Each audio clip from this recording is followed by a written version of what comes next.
Ya, kalau kita bicara sisi keadilan tentu dari sisi korban, tentu saja tidak ada hal-hal yang bisa meringankan, itu tidak menyentuh sisi keadilan.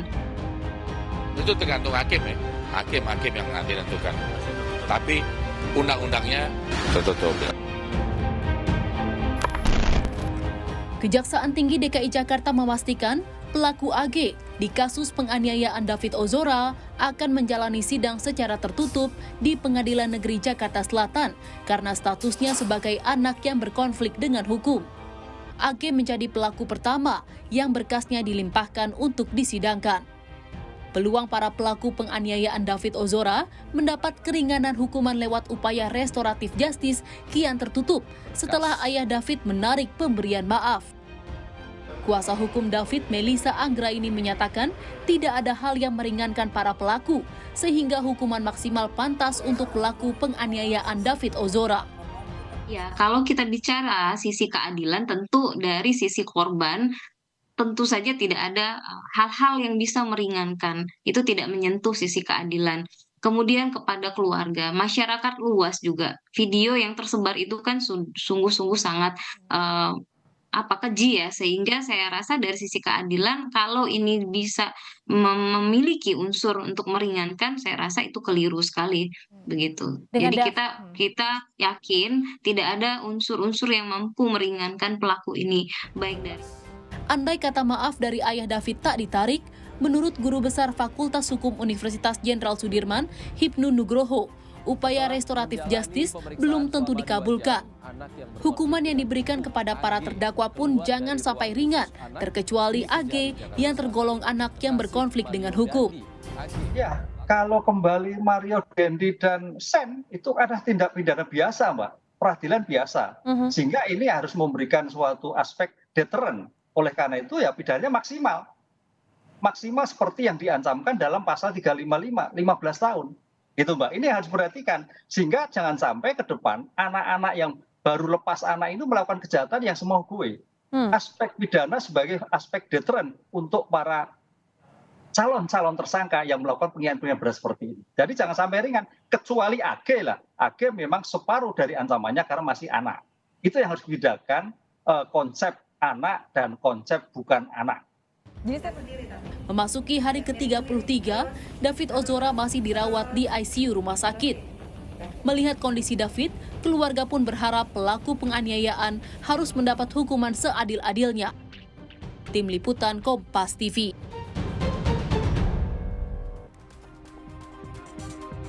Sidang kekasih Mario Dandi yaitu AG akan digelar pada 29 Maret mendatang dan sidang ini pun digelar secara tertutup. Kita perbincangkan bersama dengan Humas PN Jakarta Selatan yang telah hadir bersama kami di Kompas Malam, Pak Juyamto. Selamat malam Pak Juyamto, salam sehat. Selamat malam Mas. Berarti ini sudah fix ya jadwalnya, ini akan dilaksanakan pada 29 Maret, Rabu 29 Maret secara tertutup, Pak Juyamto. Baik, sebelumnya saya sampaikan ikut prihatin terhadap apa yang dialami David, dan kami berdoa semoga cepat diberikan kesembuhan. Amin. Ya. Yang selanjutnya menjawab pertanyaan dari Mas reporter tadi bahwa ada yang perlu kami luruskan bahwa tanggal 29 Maret itu bukan jadwal sidang yang pertama. Baik. Namun adalah penetapan untuk musyawarah diversi yang pertama. Jadi kami jelaskan bahwa sesuai dengan ketentuan Undang-Undang Sistem Peradilan Pidana Anak, ketika perkara anak dilimpahkan ke pengadilan, kemudian ketua pengadilan menunjuk hakim, kemudian hakim yang bersangkutan setelah ditunjuk menentukan bisa tidaknya dilakukan diversi. Dan di situ kan ada ketentuan wajib di pasal 52 Undang-Undang SPPA itu. Nah, kemudian kemarin setelah ditunjuk, kebetulan yang menangani perkara ini adalah ketua pengadilan sendiri, sudah menetapkan tanggal 29 Maret itu untuk jadwal pertama dilaksanakannya musyawarah diversi. Nah, adapun diversi nanti apakah berhasil atau tidak, itu kan nanti setelah tanggal 29. Apabila nanti diversi berhasil, itu tidak dilanjutkan ke persidangan. Tapi kalau diversinya gagal, atau diversi berhasil tapi ternyata kesepakatan diversi tidak dilaksanakan, maka akan diteruskan ke tahap pemeriksaan persidangan. Meskipun kalau dari pihak keluarga dari David Ozora menyatakan bahwa tidak ada lagi permintaan maaf begitu, tapi tetap ya tidak ada pemberian maaf begitu. Ya, Tapi itu nanti diversi ini tetap dilaksanakan ya. Nah, itu nanti diversi tetap dilaksanakan. Hakim yang bersangkutan tentu harus menerima secara tegas sikap dari keluarga korban tersebut. Penegasan secara formalitas, penegasan dari pihak keluarga korban dari David Ozora ini, habis itu baru nanti akan ditentukan jadwal sidangnya begitu. Betul. Dari hari tanggal 29 Maret ke penentuan jadwal sidang kira-kira berapa lama, mengingat peradilan anak ini harus cepat begitu?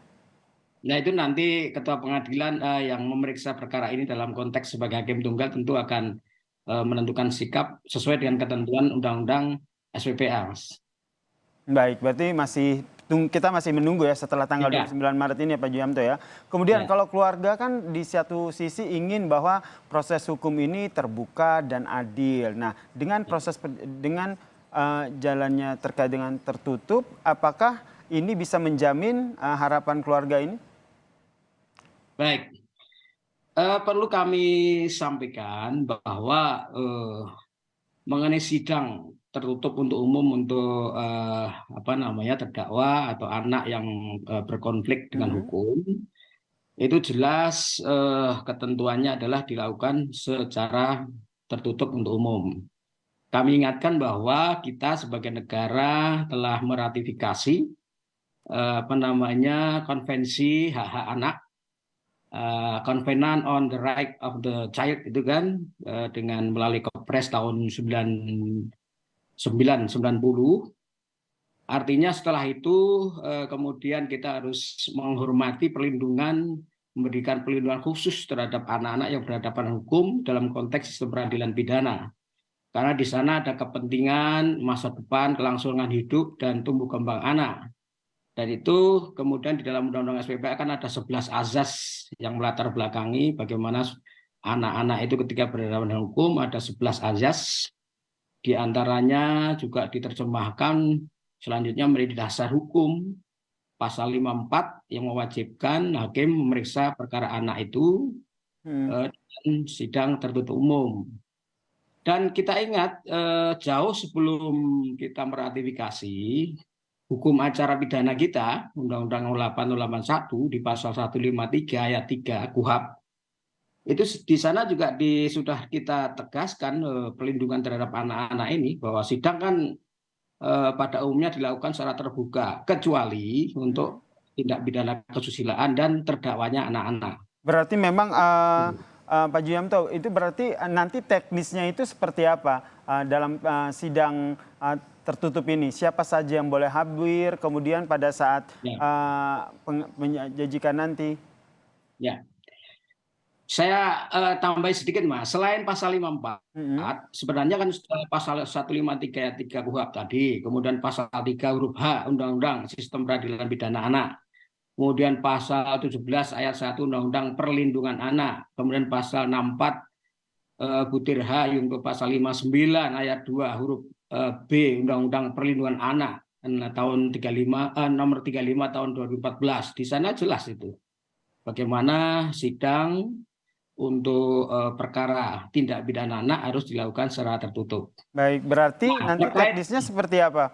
Ya, itu pertanyaan yang sangat bagus. Artinya di lain sisi undang-undang hukum acara menghendaki dan mewajibkan sidang dilakukan secara tertutup. Di satu sisi dari keluarga korban maupun dari publik barangkali menghendaki adanya transparansi proses persidangan, kan begitu. Betul. Sebenarnya dalam konteks sidang yang tertutup untuk umum, itu kan di sana kan ada hakimnya, kemudian ada panitera penggantinya, kemudian ada jaksa penuntut umumnya, kemudian wajib hadir anak sebagai anak berkonflik dengan hukum, didampingi orang tuanya, wajib itu. Didampingi dengan penasihat hukumnya, wajib juga. Kemudian dari pembimbing kemasyarakatan, wajib juga. Jadi kehadiran mereka itu Keluarga wajib. korban bisa hadir berhadapan dengan Bisa. Oke. Bisa. Bisa hadir ya, Pak ya? Ya. Bahkan dalam beberapa praktek hakim anak itu justru mewajibkan dari pihak korban ikut menyaksikan persidangan. Artinya kekhawatiran untuk persidangan yang tertutup untuk umum itu dalam tanda kutip tidak transparan. Dari konteksnya ini adalah Pak Juyamto tertutup untuk umum, tidak bisa diekspos oleh publik ya. Sederhananya kayak tidak bisa diliput lah oleh media begitu ya. Tapi pihak-pihak yang berkepentingan seperti keluarga korban, penasihat hukum itu juga akan hadir ya. Kemudian nanti pada saat pemeriksaan saksi ataupun korban, AG nanti dihadirkan secara langsung atau seperti apa dalam sidang tertutup ini, Pak? Ya, sesuai dengan syarat berlakunya sidang yang tertutup untuk umum tersebut, tentu baik pemeriksaan saksi-saksi, kemudian bukti-bukti lainnya tentu dilakukan secara tertutup juga. Nah, jangan lupa kontrol terhadap sidang yang tertutup umum tersebut pada saat pembacaan putusan itu harus dilakukan secara terbuka. Oke, biasanya dalam persidangan itu ada mengkonfrontir antara saksi dengan pelaku begitu. Apakah dalam sidang tertutup, terlebih ini adalah pelakunya adalah anak yang berkonflik dengan hukum, apakah ini juga dilakukan atau tidak? Sama untuk acara pembuktian, nanti kan keterangan saksi, nanti dimintakan tanggapan dari terdakwa itu sendiri. Dalam hal ini anak atau korban sendiri kan didengar keterangannya di persidangan, kan begitu. Dari keluarga korban juga didengar keterangannya di persidangan, nanti juga ditanyakan tanggapan daripada terdakwa itu sendiri. Baik, terakhir penegasan berarti kekhawatiran keluarga korban bahwa dengan adanya sidang tertutup ini tidak ada transparansi dan juga tidak ada keadilan di sana terbantahkan ya? Tidak perlu khawatir ya begitu ya Pak Juyamto ya? Tidak perlu khawatir, nanti di dalam putusan itu kan dibacakan terbuka untuk umum, itu kan pasti di dalamnya putusan itu kan dari berita acara dan kemudian acara pembuktian, keterangan saksi dan sebagainya, pertimbangan itu kan bisa dilihat itu apakah di sana ada hal-hal yang dikhawatirkan atau tidak, nanti bisa dilihat, bisa dikontrol oleh publik nanti. Dan PN Jakarta Selatan pasti akan concern dalam hal ini untuk memperhatikan apa yang dikehendaki oleh masyarakat kita agar pemeriksaan ini berjalan secara transparan dan akuntabel. Baik, kita nantikan seperti apa proses peradilan ini akan berlangsung. Terima kasih Humas PN Jakarta Selatan Pak Juyamto telah bergabung bersama kami di Kompas Malam. Salam sehat Pak. Salam sehat Mas.